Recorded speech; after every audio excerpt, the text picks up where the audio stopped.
کتنے مسلمان ہیں جنہوں نے فلسطینی مسلمانوں کے لیے اللہ کی بارگاہ میں رو رو کر دعا کی. جو قوم اتنی خود غرض ہو کہ وہ اپنے پڑوس میں رہنے والے بھائی کے دکھ پر نہیں روتا، وہ فلسطینیوں کے دکھ پہ کیا روئے گا؟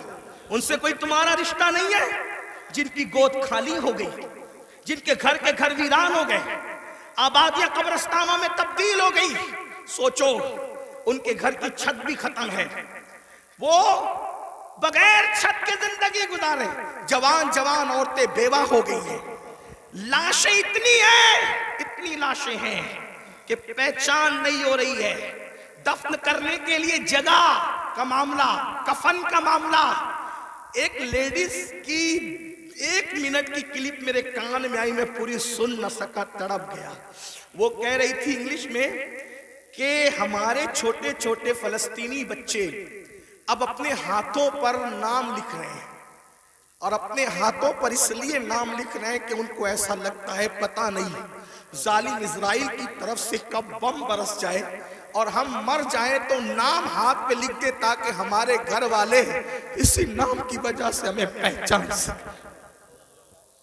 کوئی تعلق نہیں ان سے آپ کا. آج بھی مسلمان مسجد کو ویران کرتا رہے گا. آج بھی زنا کی فلم دیکھو گے تم، آج بھی چہرے سے داڑھی مڈا کر گٹر میں پھینکو گے تم. برا مت ماننا، وہ جس بہن کے دونوں بچے اس کی گود میں شہید ہو گئے، اگر اس بہن کی بجائے آپ کی بہن ہوتی تو بھی آج آپ ایسے ہی گناہ کرتے. اللہ ان کی چھتیں جو برباد ہو گئی، اللہ نہ کرے اللہ تمہیں وہ دن کبھی نہ دکھائے. فقیر کی دعا ہے اگر ان کی جگہ تمہارے بھی چھتیں ختم ہو جاتی تو تم ایسے ہی دھینگا مستی کرتے، ایسے ہی عیش و عشرت کرتے. کوئی تعلق نہیں ان سے. رشتہ بس اتنا ہی کہ وہ کلی پہ بانٹتے پھرو گروپ پر. ارے کم سے کم یہ تو سوچا ہوتا کہ ہزاروں کلومیٹر دور ہم ہیں، ان کی کوئی مدد نہیں کر سکتے. میں تو پورے ہندوستان میں لوگوں کو، نوجوانوں کو کہہ رہا ہوں، جنگ فلسطین میں ہو رہی ہے، اس جنگ کو لے کر ہندوستان کا ماحول خراب کرنے کی کوئی کوشش نہ کرے. اپنے ملک میں امن رکھو. روڈ پہ نکل کر غلط نعرہ نہیں لگانا، حالات خراب نہیں ہونا چاہیے. کیا مدد کر سکتے ہو؟ آسان طریقہ، 1450 سال پہلے رسول اللہ نے ہتھیار دیا. الدعاء صلاح المومن، دعا مومن کا ہتھیار ہے. روڈ پہ نکلنے کی بجائے 5 وقت مسجد کو بھر دو اور ہر مسلمان گڑ گڑا کر فلسطینیوں کی مدد کے لیے اللہ سے دعا کرے، بیت المقدس کی حفاظت کے لیے دعا کرے اور ظالموں کی بربادی کے لیے دعا کرے. ہتھیاروں میں جتنی طاقت نہیں ہے اس سے زیادہ طاقت اللہ نے مسلمانوں کی دعا میں رکھی ہے. انشاءاللہ تم گڑ گڑاؤ گے، گناہ سے توبہ کرو گے، دعا کرو گے، انشاءاللہ فلسطینیوں پر اللہ کی مدد نازل ہوگی، بیت المقدس کی حفاظت ہوگی، ظالم کیفر کردار تک پہنچے گا. لیکن بڑی معذرت کے ساتھ نہیں آتے ہو نا، مسجد کی طرف نہیں آتے ہو، سب طرف جانا چاہتے ہو، مسجد کی طرف نہیں آتے ہو. پھر کہتا ہوں کتے سے سیکھ لیا ہوتا. جب کوئی کتے کو ڈنڈا مارتا ہے تو کتا چلاتے ہوئے کسی اور کے دروازے پہ نہیں جاتا، کتا چلاتے ہوئے اپنے مالک کے دروازے پہ آتا ہے. کتے کو پتا ہے کوئی مار رہا ہے، اگر مار سے مجھے کوئی بچا سکتا ہے تو میرا مالک ہی بچا سکتا ہے. مسلمانوں، دنیا تمہیں اتنا پیٹ رہی ہے، دنیا تمہیں اتنا لوٹ رہی ہے، کتا پیٹنے کے بعد مالک کی چوکھٹ پہ آ جاتا ہے. تم انسان ہو کر کب آؤ گے مالک کے دروازے پر؟ اللہ کے دروازے پہ کب آؤ گے؟ یاد رکھنا، کل بھی اپنے مسائل کا حل اللہ کی چوکھٹ پہ تھا، خدا کے در پہ تھا.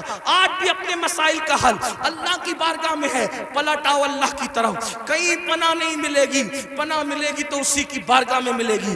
رجوع ہو جاؤ اس کی طرف. گناہ کر کے نہ کسی کو عزت ملی ہے نہ آپ کو عزت مل سکتی ہے. مجھے پتا ہے ان ہزاروں جوانوں میں کچھ ایسے سعادت مند چہرے مجھے نظر آ رہے ہیں جن کے دلوں میں واقعی امت کا درد ہے، قوم کا درد ہے.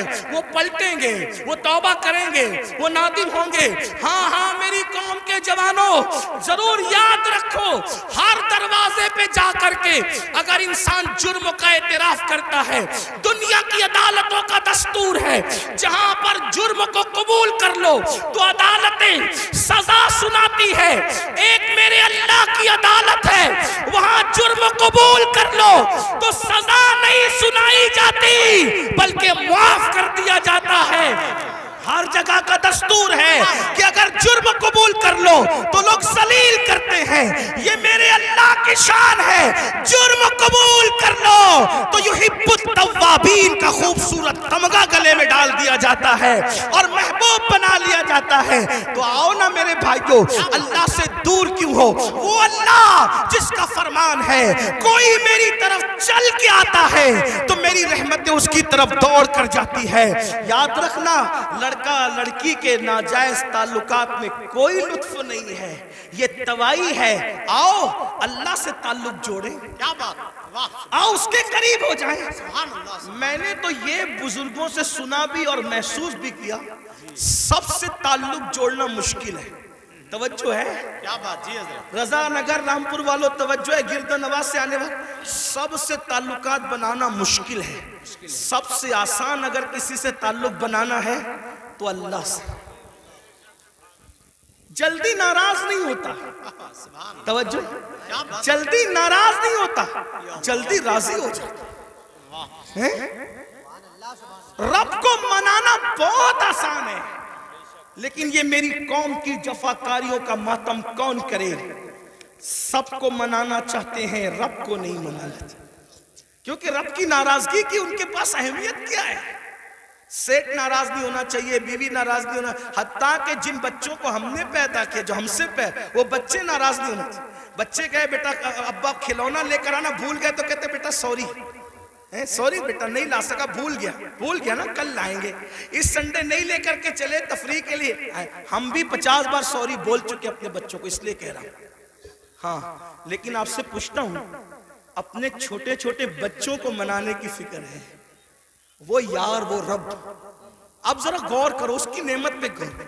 چلے بات میں ختم کرنے لگا تھا، لیکن ایک بات بہت سوچنے کی ہے. جی حضرت. اس کی نعمتوں پہ غور کرو. اللہ تعالیٰ پیدا ہونے سے لے کے مرے دم تک ہمیں آکسیجن دیتا ہے. اپنے گھر پہ کیا بل آتا ہے مہینے کا؟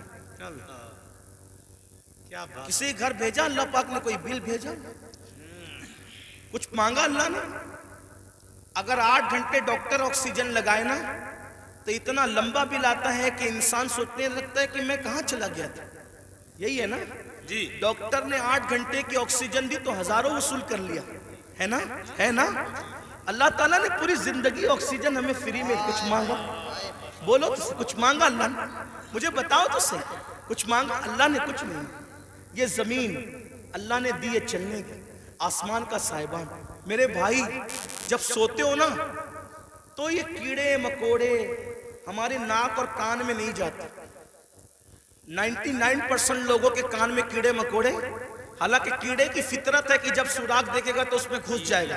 کیوں نہیں جاتے پتہ ہے؟ 60 فرشتے ہر انسان پر اللہ نے حفاظت کے لیے مقرر کر رکھا ہے. ناک اور کان میں کیڑے بھی نہ جائے میرا اللہ بچاتا ہے. سوچو تو صحیح نہیں، غور کرو. گھر سے نکلتے ہو نا اللہ کا نام لے کر، 2 فرشتے حفاظت کے لیے مقرر کرتا ہے جب تک گھر پر لوٹ نہیں جاتے. ماں کے سینے میں دودھ کس نے پیدا کیا؟ پیدا ہونے سے پہلے اللہ نے. اور سینے میں دودھ پیدا کرنے کے بعد ماں کے دل میں ممتا بھی پیدا کی کہ اس کو پلا. اگر اللہ نفرت پیدا کرتا تو درجنوں عورتیں ایسی ہیں جو اپنے بچوں کو چھوڑ کے ہاسپٹل میں بھاگ گئی. اگر ہماری ماں بھی چھوڑ کے بھاگ گئی ہوتی تو عزت کے ساتھ ایسے بیٹھتے یہاں. تو اس ماں کے دل میں کس نے پیار دیا؟ خود سردی میں ہمارے پیشاب پہ سوتی رہی اور ہمیں گرم بستر پہ سلایا. کس نے پیار دیا اس کے دل میں؟ اللہ نے. کھڑے ہونے کی طاقت کس نے دی؟ جاؤ لنگڑوں سے پوچھو پیر کی قیمت کیا ہوتی ہے. جاؤ پوچھو. جتنی بے وفائی کرنا ہے میرے اللہ کے ساتھ کر لو، ایک دن اللہ کی عدالت ہے. اندھوں سے پوچھو آنکھ کی قیمت کیا ہوتی ہے. اگر اللہ آنکھ چھین لے،